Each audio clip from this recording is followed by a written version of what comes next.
Hey, Paul from Akiwatu here. Today we're going to be talking about the flat earth from Slater Designs and Akiya Apa.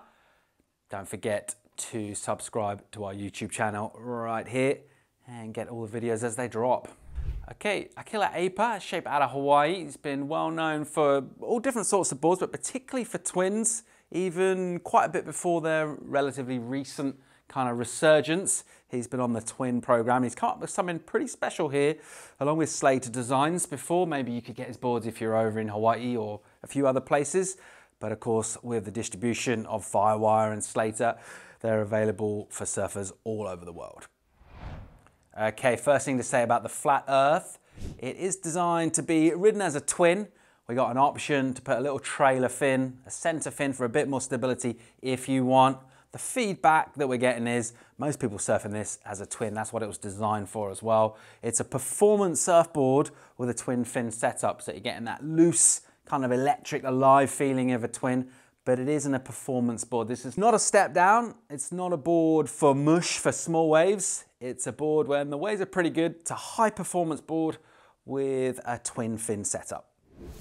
Okay, let's get into the outline of the board. Let's have a look at what's going on with the flat earth. Starting up here in the nose, that's a pretty performance outline. It's not a million miles away from the Firewire, the Sci-Fi 2. It's a pretty similar outline up in the nose. That's a high performance outline that you'd expect on any fairly kind of sharp shooter of a surfboard. Compared with a general twin fin, you're thinking probably something slightly wider. Not really on this thing. When you're paddling on this and you're just looking at that front section, it could be any high performance surfboard. As we come back to the tail, we've got some pretty pronounced wings. So just behind that twin fin setup here, really pronounced wings, and that just allows us to pull that tail in. And again, I'll just show you that tail there. We've got that round squash tail. Okay, let's take a look at some of the curves and the foil of the board as well, some of the thickness distribution. We got a medium entry rocker, nose rocker, pretty medium, but it's definitely there compared to a kind of a general sort of twin fin vibe that might be a bit of a flatter board. That's a kind of a high performance feature.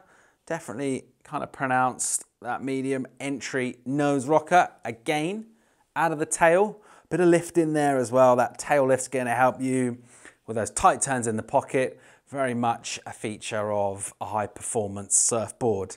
Now in terms of that foil, the distribution of the foam, we're pretty thin, pretty refined up in the nose. Ditto back there in the tail. It's pretty refined as well. There's not a whole lot of foam through here. This is just keeping this thing super maneuverable and responsive to where you want to go with a wave. So most of the foam is going to be under your chest, that paddling part of the surfboard, most of the meat and potatoes of the foam through there. And that's just going to give you what you need in terms of wave catching and paddle ability, but nothing that you don't that's going to be cumbersome in that nose and particularly in the tail. It's nice and refined through there. Again, all pointing very much towards this being a performance shortboard. It's not a step down. Just because it's a twin setup, you're not surfing this in slop. This is a board when the waves are pretty good. Kind of a medium rail with a low apex. All of these sort of come together as very much kind of high performance features. This is an ultra responsive surfboard that's going to go wherever you want to take it on the wave. All right, let's talk some bottom contour. What have we got going on here? So throughout the Slater Designs range, the Firewire range, you've got a bunch of different stuff going on in terms of features on the bottom of the board. This one is much more towards that more conventional end. If you think most high performance shortboards, bit of single to double, that's pretty standard fare. So we actually got a slight amount of V right up in that, maybe a foot back from the nose, a little bit of V just to start things off before we go into a single concave through the kind of middle part, the front section of the board. That's going to go back into a double concave through here. That's just to channel that water, get that water off the board and into the fins, keeping this thing alive and maneuverable. And then as that quite pronounced, as we go into the fins, double becomes a V just for the very end of the board. So right on the tail, we've got a bit of V through here. Again, That's quite pronounced, that V, and that's just going to allow you to just transition rail to rail and just kind of break that tail out of the water. All right, in terms of fins, we've thrown in a set of JS Power Twin.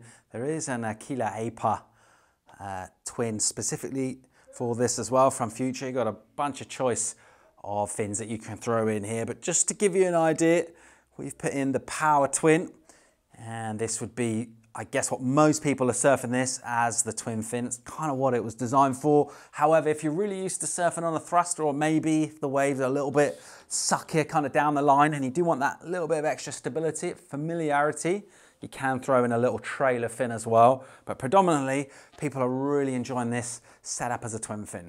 This one, 5'8", that comes out as 30.4 litres. So the feedback is you want to go 1, maybe 2 litres up in terms of what you're generally used to. If you're normally riding 28 litres, probably want to be going towards 30. This one, slightly bigger than that, so 30.4 litres in this. This is the 5'8", a bunch of options. You just scroll down when you're looking at the board on the site and you see all the options in terms of dimensions and the litres that corresponds as. But just in order to get the right kind of literage for you, a couple more than you're normally riding.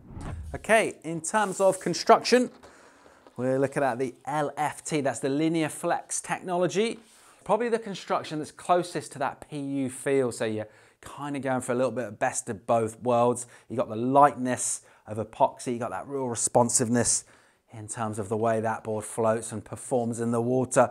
But it's also got that flex pattern that's more familiar to you, that more kind of traditional flex pattern. Some people with epoxy, they don't find it as flexible as PU, or they just maybe don't get that response.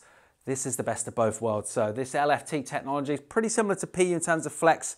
You're getting that unbelievable lightness from epoxy, which is just saving you energy throughout your turns and just making it easy to be super, super maneuverable.